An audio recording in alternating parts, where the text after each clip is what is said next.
영유치부를 담당하고 있는 장은화 전도사라고 합니다. 감사합니다.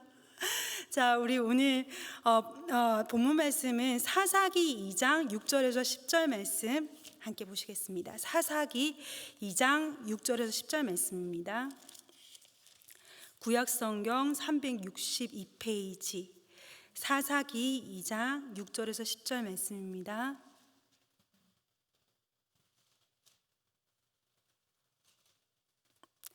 다 찾으신 줄로 믿고 함께 합독하시겠습니다. 전에 여호수아가 백성을 보내매 이스라엘 자손이 각기 그들의 기업으로 가서 땅을 차지하였고 백성이 여호수아가 사는 날 동안과 여호수아 뒤에 생존한 장로들 곧 여호와께서 이스라엘을 위하여 행하신 모든 큰 일을 본 자들이 사는 날 동안에 여호와를 섬겼더라. 여호와의 종 눈의 아들 여호수아가 110세에 죽음에 무리가 그의 기업의 경내 에브라임 산지 가하스산 북쪽 딥낫 헤레스에 장사하였고 그 세대의 사람도 다 그 조상들에게로 돌아갔고 그 후에 일어난 다른 세대는 여호와를 알지 못하며 여호와께서 이스라엘을 위하여 행하신 일도 알지 못하였더라. 아멘. 자, 오늘의 말씀의 제목은 다음 세대, 다른 세대라는 제목으로 함께 은혜를 나누려고 합니다. 한국 교단에는 장로 교단이 가장 큽니다. 그 장로 교단에는 두 개의 종파로 나눠지는데 하나는 아시겠죠? 합동이고 하나는 통합입니다.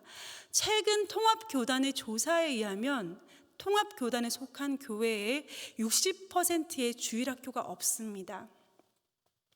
제가 얼마 전에 들은 이야기는 서울에 꽤 큰 교회, 중형교회인데 500명, 작년 500명이 출석하는 교회에 주일학교가 없다라고 합니다. 왜 이런 현상이 생겼을까요? 많은 분들은 그 원인을 저출산에서 찾습니다. 아이가 없는데, 아이를 안 낳는데 주일학교가 없죠. 그런데 여러분 조금만 생각해 보면 아직도 복음을 듣지 못한 어린이들이 참 많습니다. 그렇다면 이건 저출산의 문제가 아니라 사실은 부모의 신앙이 자녀들에게 계승이 안 된, 신앙 계승이 안 된 것이 가장 주된 원인이겠지요. 사실은 50년, 1950년, 60년 이렇게 살기 어려운 시대에 엄마들이 너무너무 끼니가 없던 그 시절에, 아이들 학교 보낼 돈이 없던 그 시절에 가슴이 답답하고 어디 가서 호소할 데가 없으니까 너무 힘든 마음에 자녀들을 손을 붙잡고, 어린 자녀들의 손을 붙잡고 차가운 마룻바닥에서 엄마들이 기도를 했습니다. 그 엄마들의 신앙을 그대로 보았기 때문에 그 신앙은 그 자녀에게 그대로 계승이 되었어요. 그런데 문제는 그 다음 세대라는 것입니다. 풍요로움 속에서 자란 세대, 가난이 무엇인 잘 모르는 세대, 사실은 그 세대가 제 세대입니다. 저의 세대부터는 신앙의 계승이 제대로 되지가 않았습니다. 왜냐하면 제 세대는 아쉬운 게 없거든요. 학원 보내달라고 하면 학원 보내주는 세대였고, 말 그대로 옛날에 엄마 아빠 잘할 때 제가 그랬어요. 엄마 아빠 잘할 때 밥이 끼니가 없어서 막 그런 얘기하면 라면 먹지 왜 그랬어? 저희 세대는 풍요로움 속에서 자란 세대이기 때문에 아쉬운 게 없습니다. 하나님을 찾을 일이 사실은 없었어요. 그러다 보니까 신앙 계승이 제대로 되지가 않았습니다. 제 부모 세대, 엄마 아빠 어머니 손을 붙잡고 차가운 마룻바닥에서 눈물 뿌려가면서 기도하는 어머니를 본 그 세대까지는 신앙이 있지만, 복음이 무엇인지 확실히 알지만, 풍요로움 속에서 자란 저의 세대는 신앙이 뭔지 사실은 잘 모릅니다. 자, 오늘 이 신앙이 계승되지 않은 이 시대의 상황을 오늘 말씀 속에서 한번 비추어서 보도록 하겠습니다. 사사기는 왕이 없던 시대라고 합니다. 사사기라는 시대에 대해서는 사사기 마지막 장에서 이렇게 정리를 합니다. 찾아보시지 않으셔도 돼요. 제가 읽어드리겠습니다. 21장 25절 말씀에 사사기 마지막에 결론이 이렇게 돼요. 그때 이스라엘의 왕이 없으므로 사람이 각기 자기의 소견에 옳은 대로 행하였더라. 이스라엘의 왕이 없었다라고 합니다. 정말 이스라엘의 왕이 없었을까요? 아닙니다. 사실 이스라엘에 왕이 있습니다. 그 왕이 누구예요? 하나님이죠. 이스라엘은 신정국가입니다. 하나님께서 다스리시는 국가입니다. 그러니까 출애굽하고 나서 지도자가 모세였고 그 다음 지도자가 여호수아였을 때까지만 해도 강력한 지도자 아래, 강력한 리더십 아래 하나님이 왕이셨습니다. 왜? 하늘에서 만나가 떨어지는데 강이 바다가 두 개로 나눠지고 아무것도 할 줄 모르는 노예 집단으로 구성된 집단들이 가나안의 그 무서운 민족들이 무찌르는 게 눈앞에 보이는데 누가 하나님을 안 믿겠어요? 그때만 해도 사람들은 하나님을 왕으로 섬겼습니다. 하나님을 왕으로 모셨습니다. 그런데 문제는 그 시대, 그 세대 사람들이 다 하나님 앞으로 돌아가자 아무도 하나님을 왕으로 섬기지 않더라는 것입니다. 우리 10절 말씀 한번 볼까요? 10절 말씀에 그 세대의 사람도 다 그 조상들에게 돌아갔고 그 후에 일어난 다음 세대 아니죠. 다른 세대라고 합니다. 다음 세대가 되어야 되는데 성경은 다음 세대라고 하지 않고 정확하게 다른 세대라고 합니다. 딱 글자 하나 차이인데 엄청난 차이가 있습니다. 다른 세대. 왜 신앙이 제대로 자녀들에게 계승이 안 되고 그 자녀 세대는 다른 세대가 되었을까요? 이스라엘 백성들은 농경 민족이 아닙니다. 그들은 농사를 제대로 지어본 적이 없어요. 그러한 그들이 가나안 땅에 들어가 보니까 언어가 다르죠. 문화가 다르죠. 토양이 달라요. 거기서는 이제 농사를 지어 먹고 살아야 되는데 농사를 지을 줄 모르다 보니까 어쨌든 가나안 사람들하고 접촉을 해야 합니다. 어떻게 씨를 뿌려야 돼요? 물은 어떻게 줘야 되죠? 이럴 땐 어떻게 해야 돼요? 먹고 살아야 되다 보니까 가나안 백성들하고 접촉할 수밖에 없었어요. 그들은 가나안의 문화를 받아들이기 시작합니다. 그리고 이렇게 말하죠. 이건 문화야. 문화니까. 여기서 먹고 살려면 어쩔 수 없어. 문화다 보니까 받아들였고 어쩌면 먹고 살기 바빠서 자녀들을 챙길 시간도 없었고 어쩌면 자녀들이 가나안 문화에 빨리 더 동화되어서 더 잘 먹고 살았으면 좋겠다 생각했을지도 모르죠. 그러다 보니 결론이 어떻게 납니까? 다른 세대라고 합니다. 이 다른 세대의 특징에 대해서 10절은 이렇게 말하죠. 첫 번째, 그 후에 일어난 다른 세대는 첫 번째, 여호와를 알지 못하며, 두 번째, 여호와께서 이스라엘을 위하여 행하신 일도 알지 못하였더라. 성경 말씀은 다른 세대 특징에 대해서 첫 번째 뭐라고요? 하나님을 모른다고요. 두 번째 특징은 뭐라고요? 하나님께서 행하신 일을 알지 못한다고 이렇게 말씀하고 계십니다. 자, 먼저 첫 번째 하나님을 알지 못한다라는 것부터 보겠습니다. 한국의 부모님들의 교육열은 정말 대단해요. 제가 2014년 처음으로 필라델피아를 왔을 때 그 길거리 간판에 한글로 학원 적혀 있는 걸 보고 너무 웃긴 거예요. 그래서 여기까지 와서 애들 학원을 보내 진짜 대단하다. 정말 한국의 부모님들의 교육열은 세계 최고예요. 그런데 아이들에게 가장 중요한 하나님을 제대로 가르쳤을까요? 복음을 제대로 가르쳤을까요? 세상의 지식과 학문에 앞서서, 아니 세상의 지식하고 학문 따위와는 비교할 수 없는 복음에 대해서 아이들에게 제대로 가르쳤을까요? 복음은 사실 아주 간단합니다. 그렇게 어렵지가 않아요. 복음은 정말 간단해요. 주일학교 다니신 분들 이 찬양 아시죠? 하나님이 세상을 이처럼 사랑하사, 누구를 보내셨다고요? 독생자를 주셨으니 누구든지 그를 믿으면 멸망하지 않고 영생을 얻으리로다. 요한복음 3장 16절. 굉장히 간단합니다. 그런데 이 간단한 것을 아이들에게 제대로 전하지 않았다라는 거죠. 그렇게 말씀하십니다. 아이들 천국에 대해서 이야기하면 싫어해요. 지옥에 대해서 얘기하면 싫어합니다. 누가 여기서 천국과 지옥을 얘기합니까?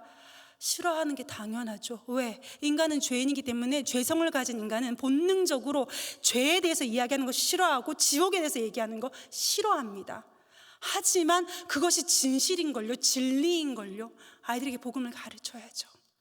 저는 사실은 교육부 사역자로 되게 오래 일을 하면서 사실은 아이들에게 왜 다음 세대에 대해서 왜 이렇게까지 해야 되는지 잘 몰랐어요. 그냥 하니까 해야 되나 보다 생각을 했는데 제게 전환이 된 사건이 하나가 있었습니다. 2014년에 2014년 대한민국을 집단 우울증에 빠뜨린 사건이 하나 있었죠. 여러분, 무슨 사건이 있었죠? 2014년에 세월호 사건이 있었습니다. 세월호 사건이 있을 때 그 2014년 한 해는 안산이라는 도시는 정말 회색 도시였고 죽음의 도시였어요. 안산에는 검정색 깃발이 어디서나 다 나부끼고 있었고, 검정색 깃발과 노란색 깃발이 다 나부끼고 있었어요. 거리에는 음악을 아무도 틀지 않았고요. 여기저기서 통곡하고 있는 사람들로 가득했습니다. 그런 일이 일어나면 가장 먼저 피해를 보는 사람은 누구일까요? 바로 청소년들입니다. 아이들입니다. 가장 감수성이 예민한 아이들. 그 당시에 그 아이들이 학교를 갈 때 단원구에, 안산시 단원구에는 5개 일반 고등학교가 있었어요. 아이들이 초등학교, 중학교를 같이 이렇게 쭉 올라오다가 고등학교에 갈 때가 되면 뺑뺑이를 돌려가지고 이 5개 학교에 다 이렇게 분산을 시킵니다. 그러다 보니까 아이들이 서로 다 알아요. 친구의 친구거나 아니면 내 친구거나 다 서로 아는 처지예요. 그런데 내 친구의 친구에게 나 쟤 아는데, 내 친구인데, 처참하게 아이들이 죽는 모습을 보면서 아이들이 다 혼란에 빠졌어요. 많은 아이들이 자해를 하기 시작했고 막 뛰어내렸어요. 그래서 이 5개 학교에 치료팀들이 막 들어갔거든요. 저도 그 치료팀의 한 사람이 되어서 한 학교를 들어갔는데, 항상 여러분, 현장은 이론보다 심각합니다. 이렇게 말씀으로 전해드리는 것보다 너무 심각했어요. 왜냐하면 학교에 갔을 때 다 이렇게 내놓으니까 선생님들도 날이 다 서 있어요. 아이들도 날이 다 서 있어가지고 별것 아닌 일로 물건이 막 날아다니고 날린 거예요. 학교가 살얼음판 걷는 것 같았고, 가장 힘들었던 것은 치료 세션이 들어가고 있는 상황에도 아이들이 옥상에서 뛰어내렸어요. 부끄러운 말씀이지만 저는 정말 도망가고 싶었어요. 그만두고 싶었어요. 너무 무서웠어요.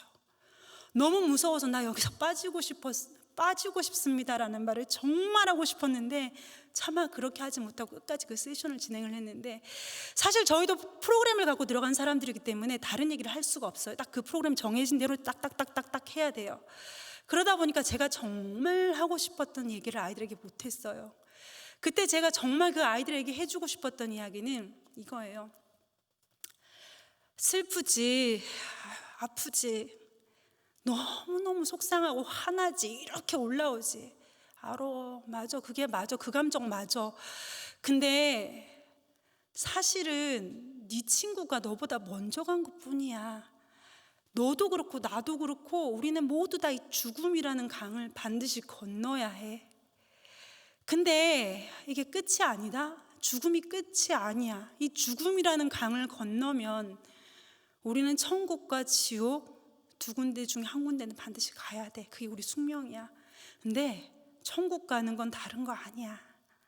네가 공부를 못해도 돼. 부모님이 너를 학대한 집에서 태어나서 가난한 가정에 자랐다고 해도 상관없어. 천국 가는 건 딱 한 가지야. 예수님이 너를 위해 죽어주셨다라는 거, 그분이 너를 사랑하신다라는 거, 그거 한 가지만 믿으면 너는 천국 갈 수 있어. 저는 정말 이 이야기를 아이들에게 전하고 싶었어요. 비록 하지 못했지만 정말 이 이야기를 아이들에게 전하고 싶었습니다. 왜? 이것만이 진짜 소망이니까요. 이것만이 유일한 진실이니까요. 우리 모두가 알고 있지만 사실은 외면하고 있는 진실이 하나가 있어요. 이 세상은 절대 좋아지지가 않습니다. 이 세상이라는 배는, 여러분 그 배 뒤집힌 거 보셨죠? 배가 뒤집혔듯이 이 세상이라는 배는 이미 뒤집혔어요. 대통령이 누가 된다고 해도 상관없습니다. 왜? 이 세상은 이미 뒤집혔거든요. 끝을 향해서, 멸망을 향해서 가고 있습니다. 코로나가 지나가면 좋은 세상이 올까요? 아니에요. 코로나 지나간다 해도 끝이 아니라 세상은 더 악해지고 더 살기 힘들어질 거예요. 그렇다면 우리는 아이들에게 우리가 진짜로 전해줘야 되는 게 뭘까요? 이거 지나면 괜찮아질 거, 그 거짓말이잖아요. 사실 우리가 진짜로 전해줘야 되는 건 뭐예요? 더 좋은 세상 절대 안 와. 너가 붙들어야 될 것은 하나님밖에 없어. 엄마 아빠 믿지만 네가 붙들어야 될 건 하나님밖에 없어. 아이들에게 복음에 대해서, 하나님에 대해서 전해줘야 하지 않겠습니까? 두 번째, 다른 세대에 대해서 이렇게 얘기합니다. 여호와께서 이스라엘을 위하여 행하신 일도 알지 못하였더라. 하나님께서 부모님들에게 어떻게 해주셨으면 여러분들은 반드시 말씀하셔야 됩니다. 우리 가정이 어떻게 해서 여기까지 이르게 됐는지 아이들에게 말씀해 주셔야 합니다. 우리가 흔히 하는 착각이 있어요. 잘 되고 성공해야지 복음이 전해진다고. 뭔가 그리스도인으로서 성공해야지 하나님 영광 드러나지. 아니요. 복음은 부유함 속에, 풍요함 속에 절대로 전달되지 않습니다. 복음 자체가 사실 아픈 거거든요. 십자가 자체가 사실은 추하고 괴롭고 아픈 것이 십자가이기 때문에 피 흘림이 없이 복음은 절대로 전해지지가 않습니다. 복음의 원리는 동일합니다. 예수 그리스도께서 십자가에서 피 흘리심으로 우리가 구원을 입었듯이 누군가를 위해서 희생이 있지 않으면 복음은 절대로 전달되지가 않습니다. 내 부모가 복음 때문에 어떠한 희생을 하는지 아이들이 보아야 해요.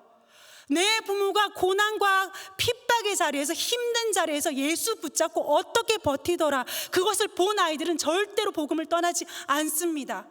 혹시나 부모님들께서 지금 고난의 자리, 힘든 자리에 앉아 계신다면 그것은 사실은 복음을 전하기 절호의 찬스죠.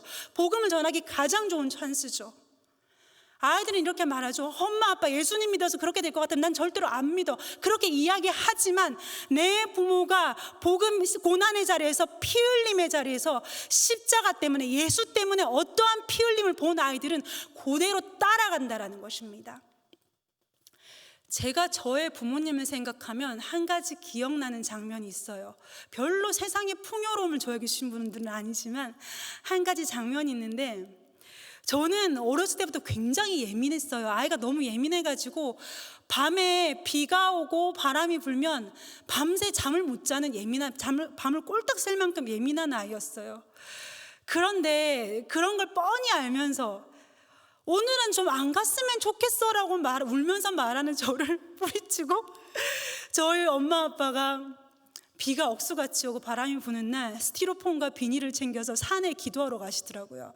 제가 그렇게 얘기했는데 오늘은 좀 가지 마, 나 너무 무섭단 말이야. 근데 그런 저를 확 뿌리치시고 정말 이런 스티로폼 요만한 거 요거 하나랑 비닐을 챙겨서 산에 기도하러 가시더라고요. 제가 교육학을 공부를 하고 아동심리를 공부하면서 배운 게 있습니다. 절대 그러면 안 된다라는 것이에요. 절대 그래서는 안 돼요. 그게 상처로 남았거든요. 그런데 하나님의 은혜는 심리학과 교육학을 뛰어넘는 게 하나님의 은혜죠. 왜냐하면 저도 제 삶에 힘듦이 왔을 때, 제 삶에 어려움이 왔을 때 그렇게 싫어했던 스티로폼과 비닐을 손에 잡더라고요. 부모님의 신앙은, 복음은 말로, 입으로 전해지는 게 아니에요. 삶으로, 뒷모습으로, 내 부모가 손에 무얼 들고 걸어가더라, 그것이 아이들에게 전달되는 것이, 복음은 그렇게 전달된다는 것입니다. 신앙은 철저히 삶으로 가르친 것만 남습니다. 피 흘림이 없이는 복음이 전해지지 않습니다. 시간이 많이 흘렀는데요, 제가 어느 선교사님에게 들은 이야기를 전하고 오늘 말씀을 마치려고 합니다. 이슬람 국가에서는 예수를 믿는다라는 것은 끔찍한 순교를 할 각오를 하고 믿어야 되는 것이 예수 믿는 것이죠. 그런 이슬람 국가에서 어머니들이 아이들을 앉혀놓고 항상 가르치는 이야기가 있습니다. 예수 믿는 어머님들이 언제 죽을지 모르니까 아이들에게 항상 앉혀놓고 이 얘기를 한다고 해요. 어느 날 갑자기 저 문을 사람들이 부수고 쳐들어올 거야. 큰 소리가 날 거고 비명소리가 나겠지. 많이 무서울 거야. 그러면 눈을 꼭 감고 하나, 둘, 셋 이렇게 세. 그러면 우리 가족은 좋은 세상에서, 절대 헤어지지 않는 세상에서 다시 눈을 뜰 거야. 다음 세대가 다른 세대가 되지 않도록 신앙과 복음을 전달해 주는 우리가 되기를 간절히 원합니다. 자, 우리 함께 기도하시겠습니다.